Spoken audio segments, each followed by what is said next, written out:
September 1st, 1942, 06:30. Sidi Barrani Airfield, North Africa.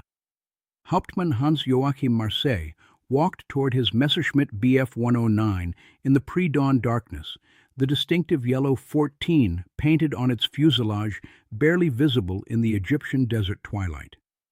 The 22-year-old German fighter pilot looked exhausted. The relentless North African air war had been taking its toll on even the most experienced pilots. But this would not be an ordinary day for the man the Germans called Der Stern von Afrika, the Star of Africa.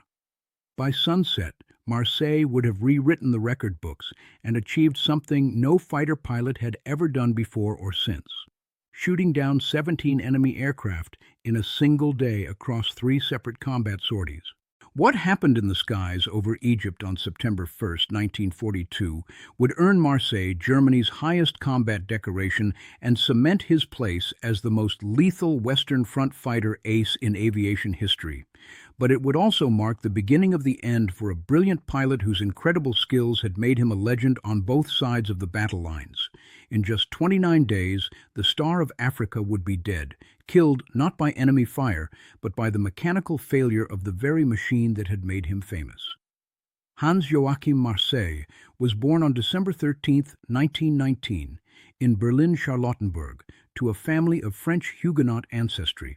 His father was a World War I veteran, his mother a former opera singer. From an early age, Jochen displayed the rebellious personality that would define his life. Marseille was charming and handsome, loving fast cars, beautiful women, and expensive living. His legendary nightlife often left him too exhausted for flight training. His instructors were frustrated by his undisciplined behavior and lack of military bearing, but behind the playboy facade was a natural pilot with extraordinary reflexes. When Germany invaded Poland in 1939, Marseille was completing fighter pilot training. By 1940, he was flying over Britain with Geschwader II. His early combat record was mixed. He shot down 7 RAF fighters, but lost several aircraft himself. His tendency to break formation and hunt alone made him unpopular with squadron mates who relied on teamwork to survive. In 1941, his commanding officer Johannes Steinhoff transferred the undisciplined pilot to Jagdgeschwader 27, being deployed to North Africa. Years later, Steinhoff admitted this transfer made Marseille's career. "If there had been girls in Africa," he observed, "I do not think he would have had such success."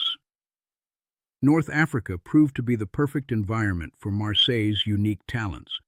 The wide-open desert spaces allowed for the kind of individual combat that suited his aggressive lone wolf style. More importantly, the constant action gave him the opportunity to develop and refine techniques that would make him the most efficient fighter pilot in the Luftwaffe. Under the guidance of Eduard Neumann, his new commanding officer in JG-27, Marseille began to transform from a talented but undisciplined pilot into a deadly precision instrument. Neumann recognized the young pilot's potential and gave him the freedom to develop his own combat methods. Marseille's approach to aerial combat was revolutionary. While most fighter pilots relied on long bursts of machine gun and cannon fire to bring down enemy aircraft, Marseille perfected the art of deflection shooting, firing short, precise bursts while his target was turning or maneuvering. His technique required getting dangerously close to enemy aircraft, often within 50 meters, then firing brief bursts of only 10-15 rounds. This method conserved ammunition while maximizing killing power, but it demanded extraordinary skill, split-second timing, and nerves of steel. Marseille spent hours practicing his deflection shooting, learning to instinctively calculate the complex geometry required to hit a maneuvering target. He would visualize the flight path of his bullets and the movement of enemy aircraft, developing an almost supernatural ability to predict where his opponents would be when his rounds arrived. The results were spectacular. By early 1942, Marseille was averaging just 15 bullets per kill, a rate of efficiency unmatched by any other fighter pilot in the war. While his squadron mates were burning through hundreds of rounds to achieve a single victory, Marseille could down multiple enemies with a single burst of fire. His reputation grew rapidly throughout the Desert Air Force. British and South African pilots began to recognize the distinctive yellow 14 on his Bf-109 and would radio warnings when the star was in the area. Some Allied pilots reported that encounters with Marseille felt less like combat than execution. His attacks were so precise and deadly that resistance seemed futile. But Marseille's success came at a personal cost. The constant combat was taking its toll on his health and mental state. He had developed a close friendship with Matthias, a South African prisoner of war who served as his personal orderly, and the relationship with this enemy soldier gave him a more complex view of the war he was fighting. Despite his incredible success, Marseille maintained a code of honor that was rare in the brutal desert campaign. When he shot down squadron leader H.G. Byers of the South African Air Force, Marseille flew to the Allied airfield and dropped a note informing them of Byers's condition and medical treatment. When Byers died of his wounds, Marseille returned to drop another note expressing his condolences. These gestures of chivalry were forbidden by Luftwaffe regulations, but they reflected Marseille's complicated relationship with combat. As his squadron mate Werner Schroer later explained, the pilots of JG-27 loved shooting down aircraft but not killing men. They tried to separate the two, and Marseille's gestures served as penance for their deadly profession. By the summer of 1942, Marseille had reached the peak of his abilities. His victory tally was climbing at an unprecedented rate: 50 kills by February, 75 by June, over 100 by mid-June. Each milestone brought new decorations: the Knight's Cross, then the Oak Leaves, then the Swords. But the real test of his abilities came during Rommel's final offensive toward the Suez Canal. As the Afrika Korps launched what would become the Battle of Alam Halfa Ridge, the Desert Air Force threw everything they had at the German advance. The skies over Egypt became a massive aerial battlefield where dozens of fighters clashed in sprawling dogfights. It was in this environment that Marseille would achieve immortality. September 1, 1942, began like most days in the North African desert: hot, dry, and promising intense aerial combat. Rommel's offensive was entering its critical phase, and every available aircraft was committed to the battle. For the pilots of JG-27, this meant maximum effort missions from dawn to dusk.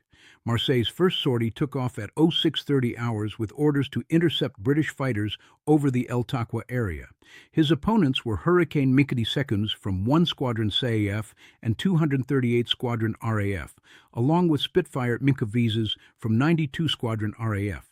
The engagement began as a conventional dogfight, with multiple aircraft maneuvering for advantage in the morning sky. But what followed was anything but conventional. In the space of minutes, Marseille began systematically destroying enemy aircraft with a precision and speed that stunned both friend and foe. Flying his Bf-109F-4, Marseille used his perfected deflection shooting technique to devastating effect. His first victim was a Hurricane that exploded under a brief burst of cannon fire. The second Hurricane tried to escape by diving toward the ground, but Marseille followed it down and sent it crashing into the desert with another short burst. Within 10 minutes of the first contact, Marseille had shot down 8 British fighters. His squadron mates could only watch in amazement as aircraft after aircraft fell to his guns. Some enemy pilots managed to bail out successfully, others were not so fortunate. By the time the first sortie ended, Marseille had claimed 8 confirmed kills. It was already an extraordinary achievement. Most fighter pilots were lucky to score 8 victories in their entire career, let alone in a single engagement. But Marseille was just getting started. His second sortie launched at 10:30 hours with orders to intercept enemy fighters over the Alam Halfa area. This time, his opponents included Tomahawk Memke EIBs from 5 Squadron SAF and Kitty Hawk Memkes from 2 Squadron SAF, reinforced by pilots from the 57th Fighter Group USAF. Once again, Marseille's performance bordered on the supernatural. Using the same precision techniques that had served him in the morning engagement, he began picking off enemy fighters one by one. His ammunition conservation was so precise that he could engage multiple targets without needing to return to base for rearming. The psychological effect on Allied pilots was devastating. Veterans who had survived dozens of combat missions found themselves paralyzed by the clinical efficiency of Marseille's attacks. Pilot Officer Bert Hool of the RAF later described the experience. He was an extremely skilled pilot and a deadly shot. It was a helpless feeling to be continually bounced, and to do so little about it. By the end of the second sortie, Marseille had added another 6 kills to his daily total, bringing his count to 14 enemy aircraft destroyed. Still, he was not finished. The third and final sortie of the day launched at 16:30 hours for a fighter sweep over the Deir el Ragat area. By this time, word of Marseille's incredible performance had spread throughout both the German and Allied air forces. Every pilot in the theater knew that something extraordinary was happening in the skies over Egypt. For this final engagement, Marseille faced a determined effort by the RAF to stop his rampage. Multiple squadrons were committed to the area with orders to bring down the German ace at any cost. The resulting air battle was one of the largest and most intense of the North African campaign. But even facing overwhelming numbers, Marseille's performance remained flawless. His deflection shooting had reached a level of perfection that seemed almost impossible.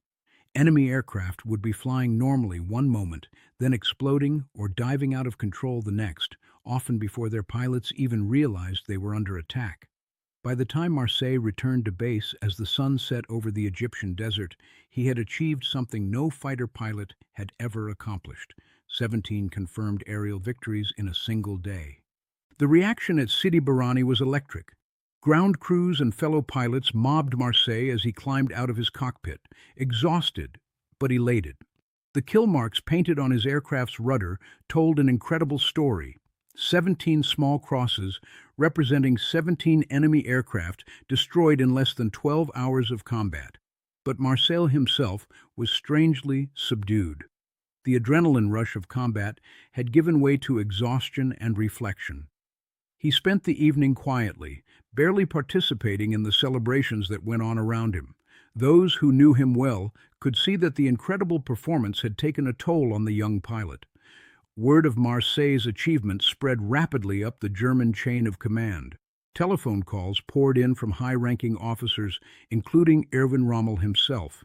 Adolf Hitler, learning of the feat, immediately approved Marseille's nomination for the Diamonds to his Knight's Cross, Germany's highest combat decoration. The German propaganda machine went into overdrive, trumpeting the achievement as proof of Luftwaffe superiority. Newspapers and magazines across the Reich featured Marseille on their covers, and the young pilot found himself transformed overnight into one of Germany's most famous war heroes. But the cost of his success was becoming apparent. The relentless combat had left Marseille physically and emotionally drained. He had trouble sleeping, often lying awake with his eyes wide open, sweating profusely. The weight of having killed so many enemy pilots in a single day was beginning to affect his mental state. September 1942 would prove to be Marseille's most successful month, with a total of 61 Allied aircraft destroyed, but it would also be his last full month of combat.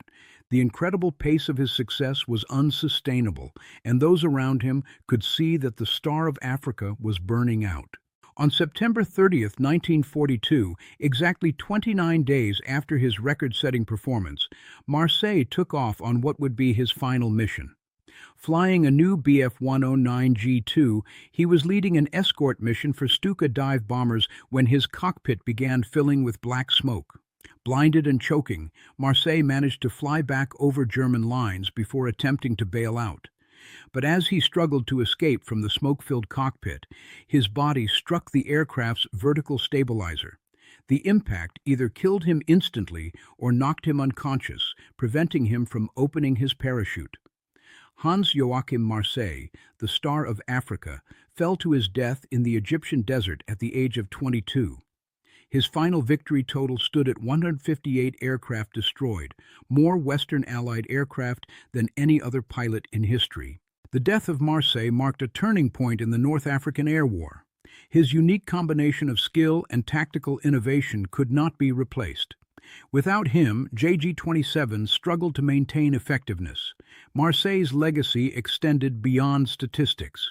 His precision deflection shooting techniques influenced German fighter training for the remainder of the war. His emphasis on ammunition conservation became standard doctrine.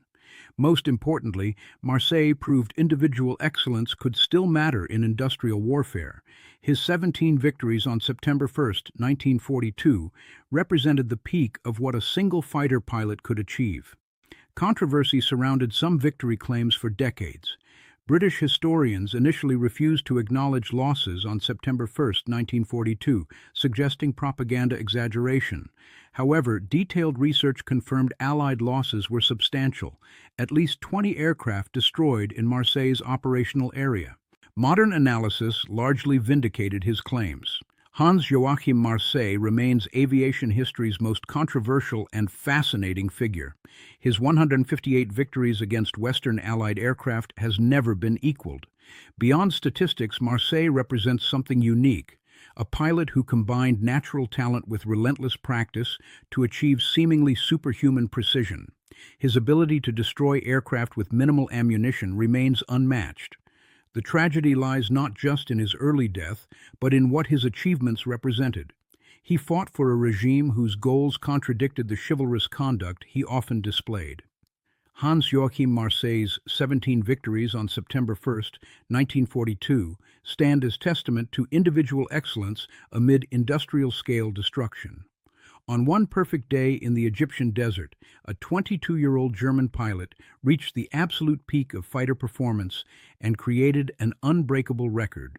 The Star of Africa blazed across the North African sky like a comet, brilliant, deadly, and ultimately brief. For one incredible day, he showed the world what was possible when skill, courage, and opportunity converged in a master pilot's hands. September 1, 1942, remains the single greatest day in aerial combat history, and Hans-Joachim Marseille's name will forever be associated with that perfect storm of combat excellence.